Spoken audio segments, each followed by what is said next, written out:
Bom dia, boa tarde, boa noite, sejam bem-vindos a mais um vídeo aqui no canal. Eu me chamo Abner e o vídeo de hoje é para continuar resolvendo questões de radiologia e melhorando nosso conhecimento teórico, que é um conhecimento que é objetivo, né? A gente está adquirindo um conhecimento sistemático e objetivo para poder responder às questões que os concursos públicos demandam no processo seletivo, né? Então, como existe essa, essa necessidade, né, de testar os indivíduos, a gente vai se preparar para ser testado, né? Testar os nossos conhecimentos teóricos a respeito desse curso, né? Dessa disciplina.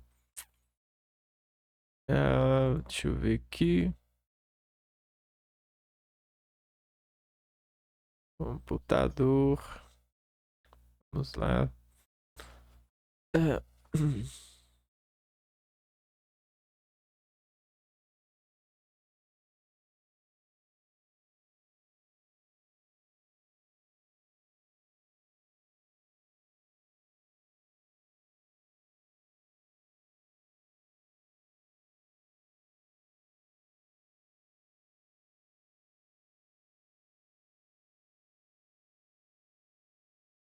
Tá carregando aqui, né? O computador deu uma travada.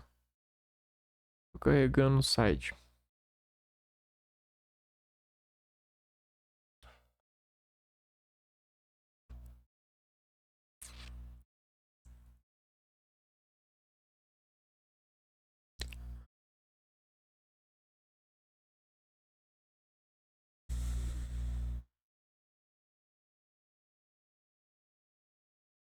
Aí, vamos abrir aqui.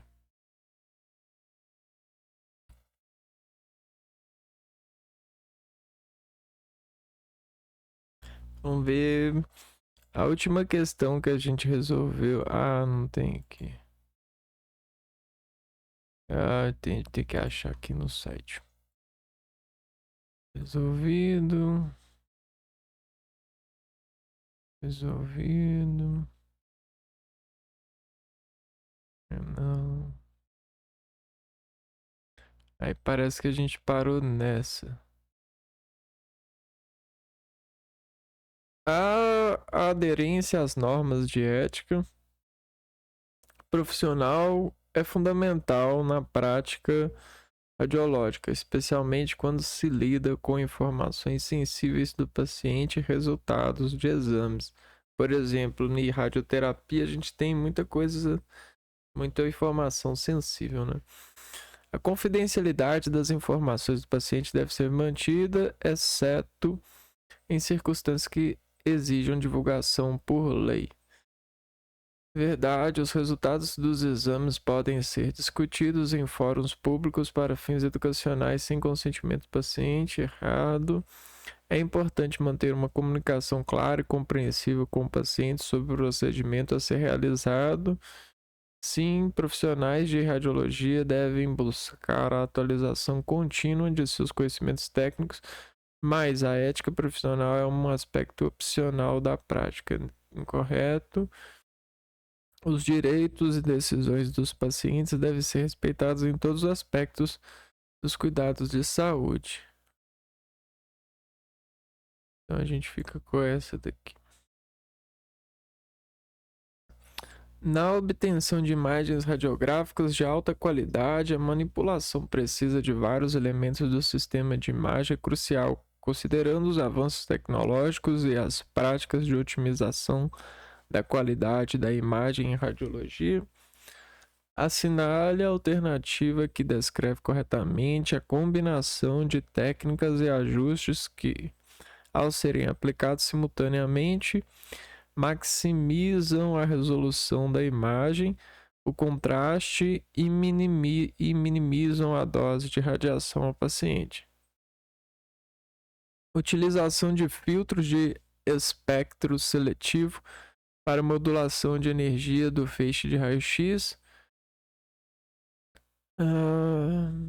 Emprego de técnicas de exposição digital para reduzir a necessidade de reexposições e otimização do algoritmo de processamento de imagem digital para realce de contraste.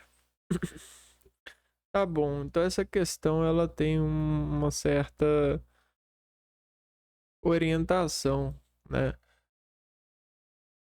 Uma orientação de percurso.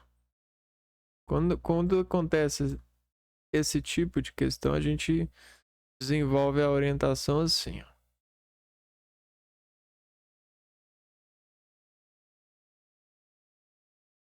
Ó, avanços tecnológicos, práticas de otimização da qualidade de imagem em radiologia, corretamente a combinação de técnicas e ajustes que, ao serem aplicados simultaneamente, maximizam a resolução da imagem,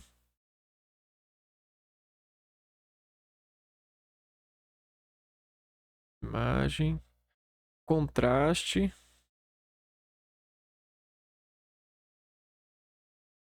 minimiza a dose de radiação e menor dose. A gente tem que ter esses 3 itens na questão. Filtros de espectro seletivo para modulação da energia do feixe raio-x. Melhora a resolução de imagem. Seleção de chassi de alta absorção e filmes radiográficos de granularidade ultra fina. Sim. Combinações com exposição prolongada e temperaturas elevadas no processamento de filmes. Não. Ajuste da distância foco-filme para valores máximos permitidos, minimizando a dispersão dos raios-x e empregando filmes radiográficos de alta velocidade para reduzir a dose de radiação sem considerar alteração na resolução espacial. Não. Incremento simultâneo da tensão e corrente combinado com redução de uso de ecrãs intensificadores visando aprimorar a penetração. Aplicação de uma grade anti-espalhamento com alta relação de contraste. Uso de ecrãs intensificadores de última geração com um espectro de emissão otimizado para o filme radiográfico utilizado. E ajuste fino da processadora de filmes para garantir um desenvolvimento ideal.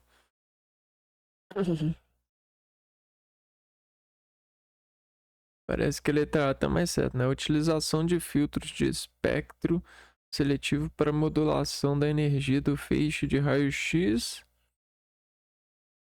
Emprego de técnicas de exposição digital para reduzir a necessidade de reexposição e otimização de algoritmos de processamento de imagem digital para realçar o contraste.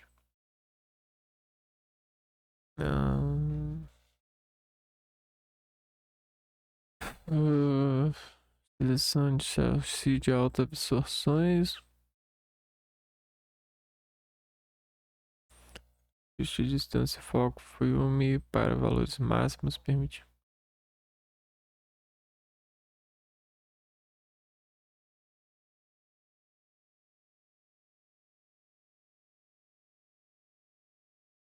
Para reduzir a dose de radiação.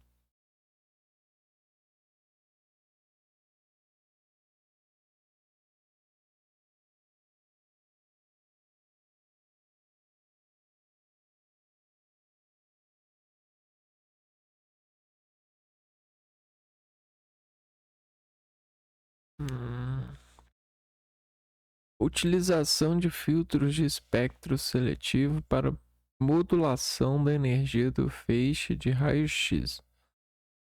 Esses filtros podem melhorar a resolução da imagem?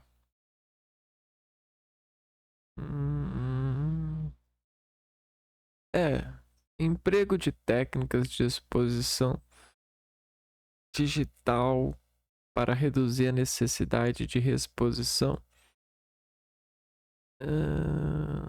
Isso em menor dose, né? Então parece que tá na ordem errada, né?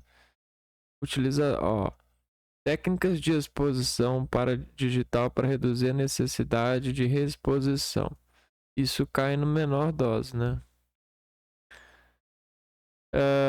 Otimização do algoritmo de processamento da imagem digital para realçar o contraste? Sim. Vamos marcar a letra A aqui. Não, mas ela... A pessoa, ela escreveu de uma forma impregnada de, de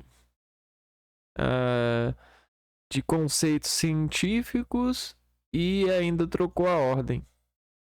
Não gostei. Achei meio que ignorante, né?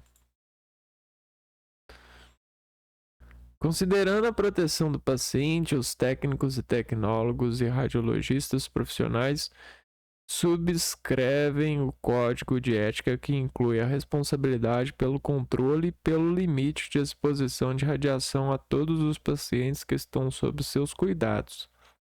Essa é uma responsabilidade séria e cada uma das 7 formas para reduzir a exposição do paciente deve ser compreendida e constantemente posta em prática. Assinala a alternativa incorreta.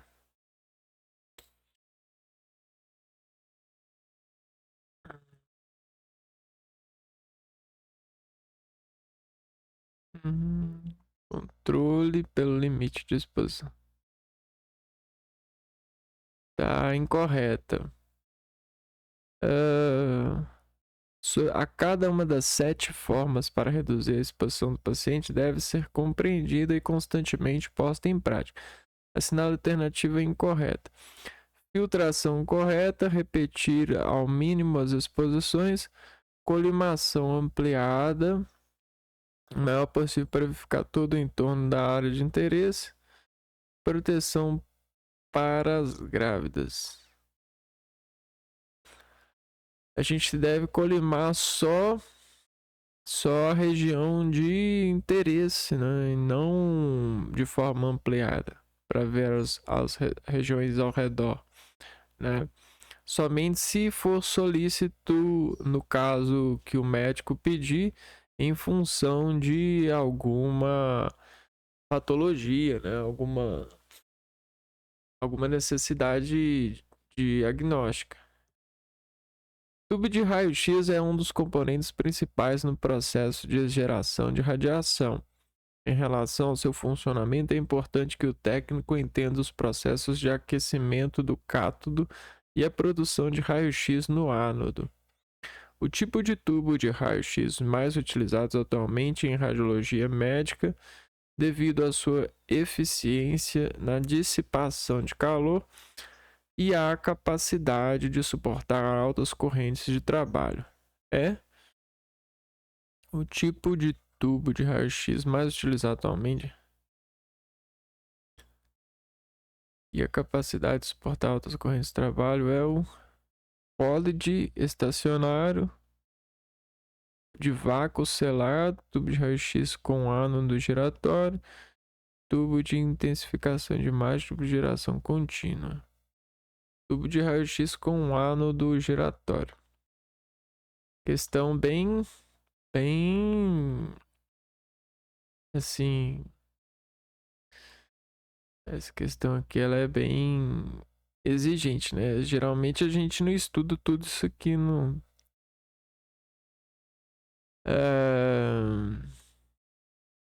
e seria difícil perguntar se outra relação desse conhecimento, né? A mamografia é o exame radiológico dos tecidos mamários que demonstra as diferenças tênues da composição da mama, permitindo a detecção precoce do câncer de mama quando ainda está implacável. Não, impalpável. Isso é importante. Porém, existe muito falso positivo, né? O, o dispositivo que durante a realização da mamografia controla automaticamente a exposição que permite a leitura de tecido mamário em sua área mais densa e calcula de forma automática a técnica específica para o tipo de mama é denominado de... Peraí, o dispositivo que durante a realização da mamografia controla automaticamente a exposição que permite a leitura do tecido mamário em sua área mais densa e calcula de forma automática a técnica específica para o tipo de mama é denominado de... Vamos lá, essa aqui eu não sei não. Eu estudei, mas não sei. Foco? Não parece que não. Colimador? Também não. Colimador... se bem que existe... eu deixaria para fotocélula. Fotocélula, book... Acho que não. Transformador é o que gera energia, né? Eu acho que é fotocélula. É a fotocélula. Existem alguns algoritmos de inteligência nessa fotocélula. De sensibilidade em relação aos requisitos de um exame, né? Um adolescente de 17 anos, usuário de crack, ó, há 2 anos está internado há 3 dias com um quadro de doenças pulmonar intersticial. Então isso aqui é uma questão bem cotidiana, né?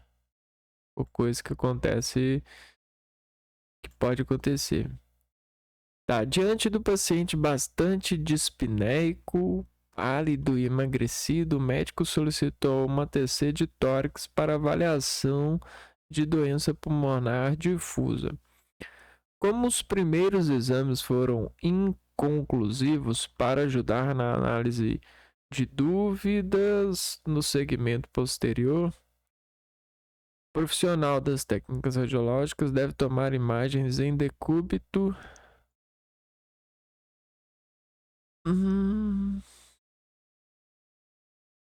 Peraí, não consegui ver. Tá, ó. A gente tem as características dele, ele tem 17 anos, 2 anos ele usa crack. Em função disso, a gente tem um quadro de doença pulmonar nos interstícios. Tá. A gente tá falando do pulmão, do interstício. O interstício do pulmão é uma camada, né? Intersticial. Vamos lá, doença pulmonar intersticial. Geralmente infecção por causa dos estresses acontecidos dentro dos vasos, né, dos bronquíolos. Diante do paciente bastante dispneico, pálido e emagrecido, o médico solicitou uma TC de tórax para avaliação da doença pulmonar difusa. Então, TC de tórax para avaliação de doença pulmonar difusa. Como os primeiros exames foram inconclusivos, né, ou seja, o paciente em decúbito dorsal, que TC é decúbito dorsal, para ajudar na análise de dúvidas no segmento posterior, né, o segmento mais abaixo do pulmão, o profissional das técnicas radiológicas deve tomar imagens de decúbito Trendelenburg. ventral. Vamos ver. A gente tá falando do exame de TC. TC é feito em decúbito, né? Em decúbito dorsal, né? Com um dorso aqui. Tá falando que aqui, ó, o pulmão, né? Tá precisando de melhorar imagens dessa região aqui, que não foram captadas nessa tipo de exame. Se eu for para algum decúbito direito ou esquerdo, né? Isso eu precisaria para falar do lado, qual que é o lado que não tá, né? Tá falando que é a região posterior, né? Aqui, ó. Cadê? Avaliação do desço pulmonar difuso.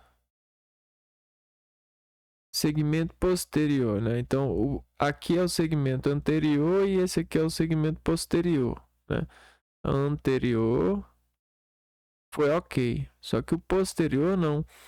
Então, eu poderia fazer a decúbito ventral.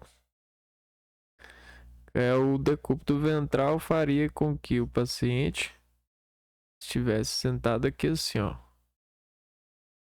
Então, o pulmão aqui, ó. Anterior tá aqui e o posterior tá aqui. Nesse caso, pode ser que de alguma forma o aparelho, né, ou até mesmo a densidade do tecido aqui não deu contraste e tal. Muitas coisas. De acordo com o artigo 4 do Código de Conduta, decoro e responsabilidade por atos de gestão no sistema CONTER, CRTR, as disposições são aplicáveis no que couber em caso de indução ou concorrência para a prática de ato de má conduta, má gestão ou quebra de decoro ou deles se beneficie sob qualquer forma direta ou indireta aos profissionais da radiologia que exerçam função no conselho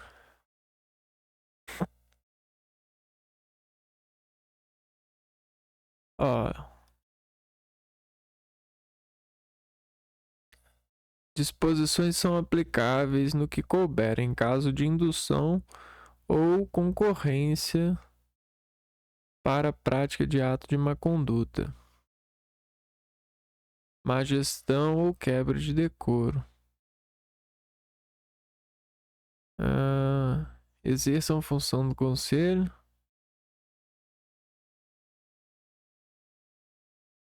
Exerçam função no conselho, ok. Ocupem cargos na diretoria provisória em intervenções.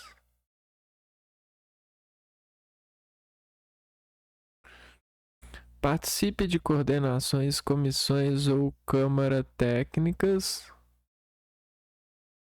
Todos, né?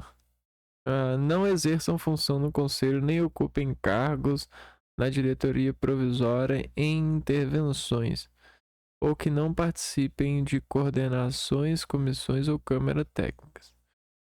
Tá, vamos ver aqui se esse vai entrar. De acordo com o artigo 4 do Código de Conduta, decoro e responsabilidade por atos de gestão no sistema CONTER,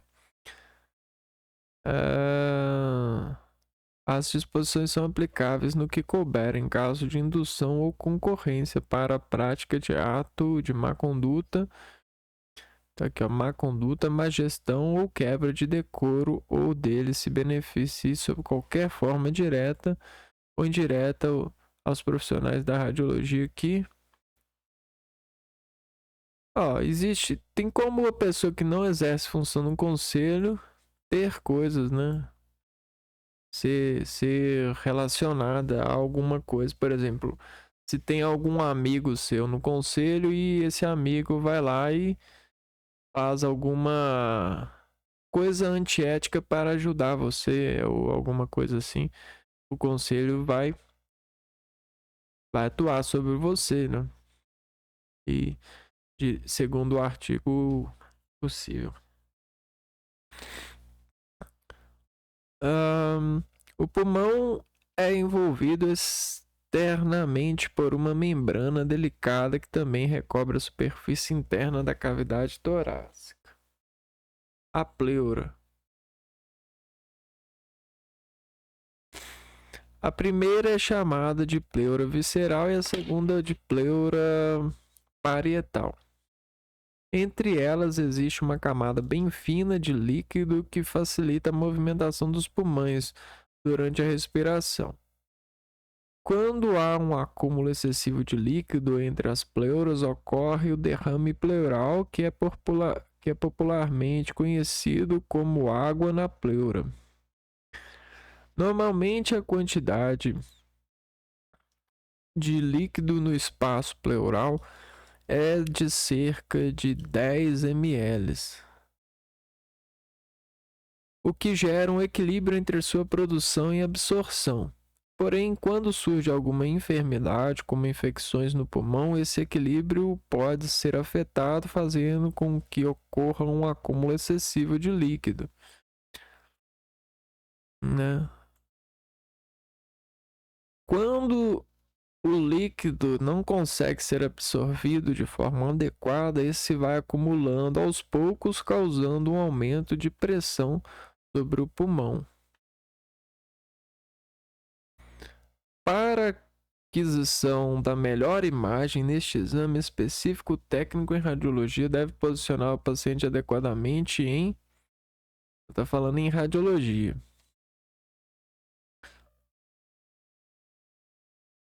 A gente lê na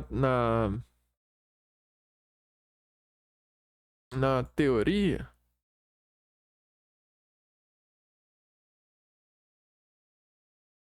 que os exames...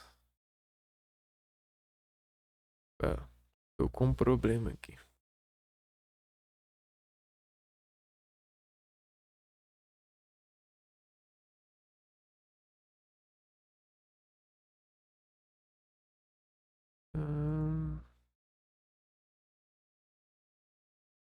Vamos lá. Aí, o problema não persistiu. Na teoria, né? Quando que a gente tem o pulmão e aqui a gente tem a pleura pulmonar e aqui a gente tem as árvores brônquicas, né? Que é separado por nessa região aqui. E aqui tem o líquido pleural. Ok? Quando esse líquido aumenta, o que acontece? O pulmão, ele nessa pleura aqui, ó, ele faz um negócio assim, ó, né? Ele sofre esse aperto aqui, e esse aperto, na hora que o ar vem, ele fica lutando contra a água aqui, ó. Fica nessa dificuldade, porque isso aqui é como se fosse um balão, né? Na verdade, são os bronquíolos, né? As árvores brônquicas. Aí o que acontece? A gente vai fazer um raio-x.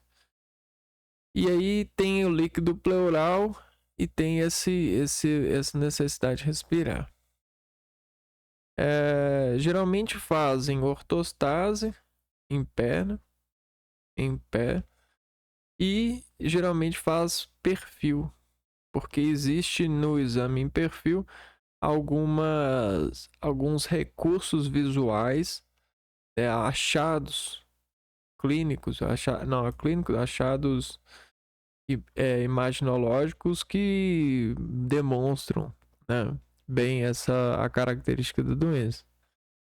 Aqui, ó, para aquisição da melhor imagem nesse exame específico, o técnico de radiologia deve posicionar o paciente adequadamente em incidência antero-posterior, decúbito lateral direito, verdadeiro, ou incidência posterior-anterior, decúbito lateral esquerdo verdadeiro, incidência anterior-posterior, decúbito lateral esquerdo com rotação posterior, tórax e incidência posterior-anterior. Agora ficou difícil porque não mostrou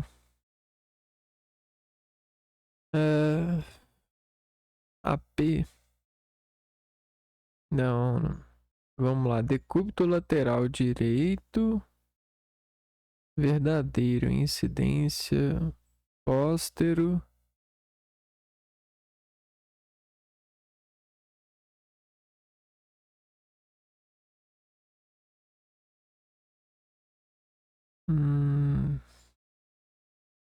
É. Deixa eu ver. Vou pôr aqui a ortostase. Decúbito lateral esquerdo com rotação posterior.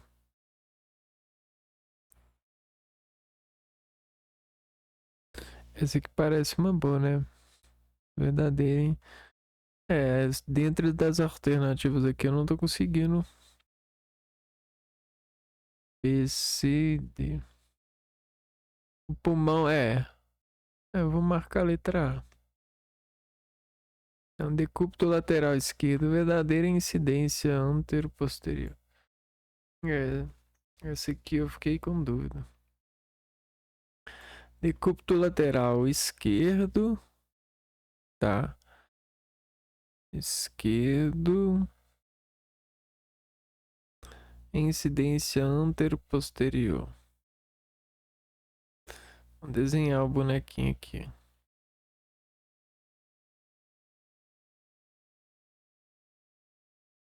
Né? Dentro desse bonequinho a gente tem isso daqui. Esse é o lado direito. Esse é o lado... Não, esse é o lado esquerdo. Esse é o lado direito. Decúbito lateral esquerdo. A gente vai ver o seguinte.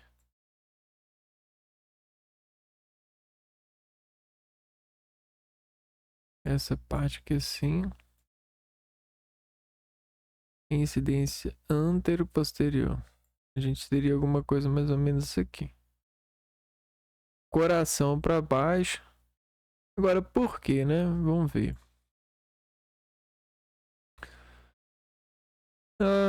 Decúbito lateral esquerdo verdadeiro em incidência antero-posterior. Este posicionamento é ideal porque permite que o líquido se acumule no lado mais próximo ao redor da imagem, proporcionando uma visualização clara e precisa do derrame pleural no lado esquerdo. Agora vamos entender por que as outras alternativas não são adequadas. Embora a posição em ortostase seja útil para muitas avaliações pulmonares, ela não é mais indicada para visualizar pequenos volumes de líquido pleural, pois a gravidade pode não permitir a detecção clara do derrame. Entendi. Vamos lá. Decúbito lateral direito verdadeira, incidência posterior anterior. Posicionar o paciente em decúbito lateral direito proporciona visibilidade do derrame no lado esquerdo, mas a incidência posterior anterior não é mais utilizada neste contexto específico, pois a melhor relação entre o paciente e o receptor de imagem é obtida em antero-posterior. Decúbito lateral esquerdo com rotação posterior, tórax e incidência posterior anterior. A rotação do tórax pode distorcer a imagem, dificultando a avaliação precisa do derrame pleural. Além disso, a incidência posterior anterior não proporciona melhor visualização neste caso.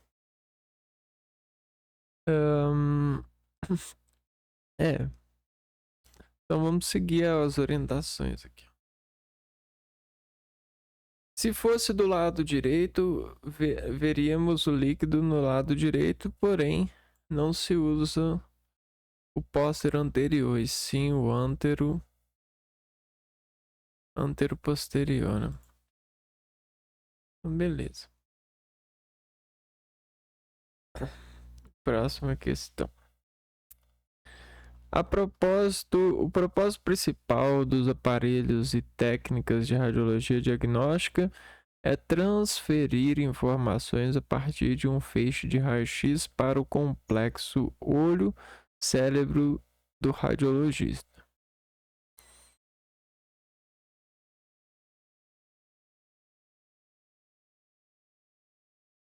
Aí já usou um termo aqui estranho.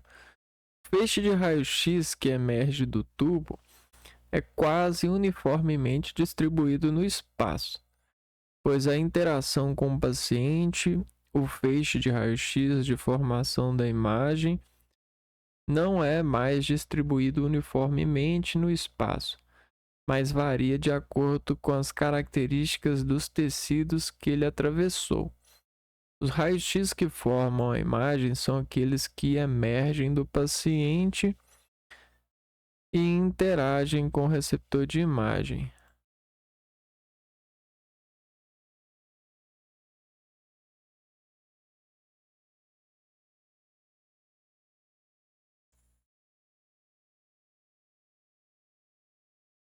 Tá. O meio que converte o feixe de raio-x em imagem visível é chamado de receptor de imagem. O mais comum ainda é o filme fotográfico. Dessa forma, é correto afirmar que o filme radiográfico basicamente tem duas partes, a base e a emulsão. A emulsão é coberta por uma camada protetora de gelatina chamada de camada de sustentação. A base e a estrutura do filme radiográfico. A base é a estrutura do filme radiográfico. Seu objetivo principal é proporcionar uma estrutura flexível em cima da qual pode ser colocada emulsão. A emulsão consiste em uma mistura homogênea de gelatina e cristal de haleto de bário, e ele é colocado homogeneamente com uma camada de 3 a 5 nano. Tá bom. Vamos lá. B, C, D. D já tiro porque a camada é cristais de haleto de prata. Tá.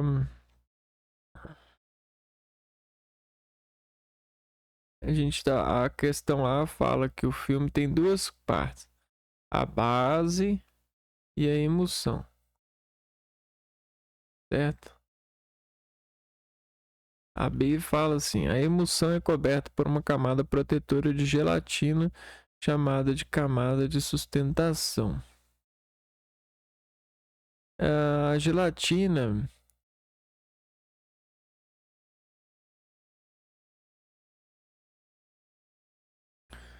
emulsão. Tá, a gente tá falando que a emulsão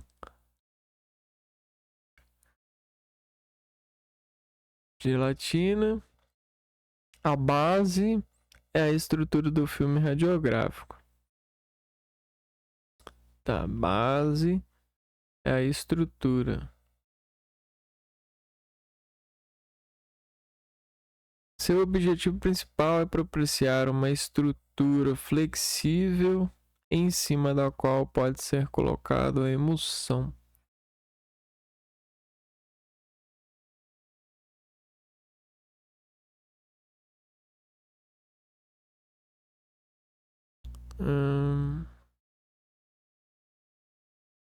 Uma estrutura flexível em cima da qual pode ser colocado a emulsão. Aí vem com a emulsão aqui.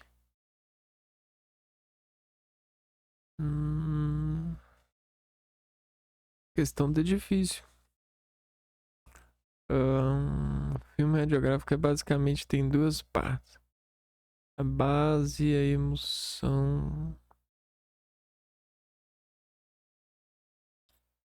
A emulsão é como se fosse a gelatina com os haletos de prata.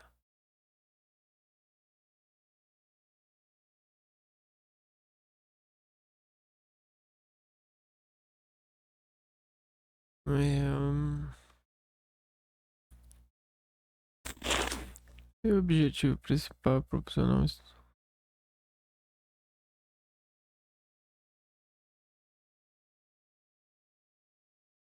estrutura. A base é a estrutura do filme.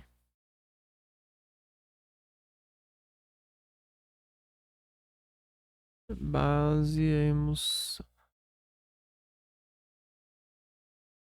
Propiciar uma estrutura flexível em cima da qual pode ser.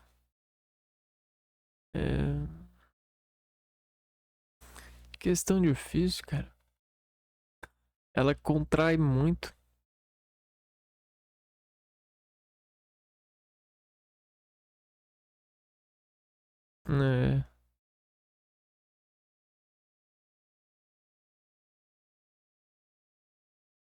É, tá todo mundo questionando. Vamos ver aqui.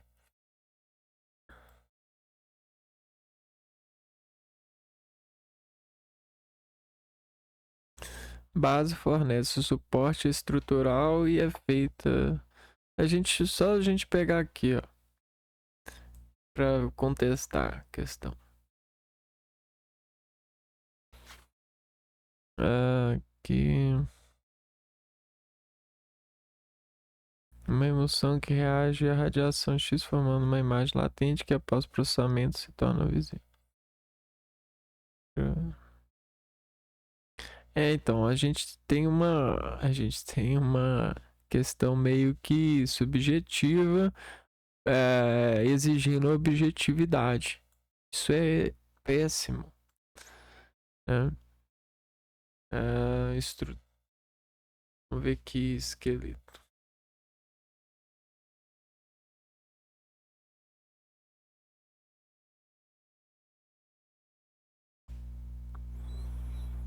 Hum, é, é péssima questão, né? Ah, bom, então nesse vídeo a gente vai parar por aqui, né? Refletimos então as questões e no próximo vídeo a gente volta com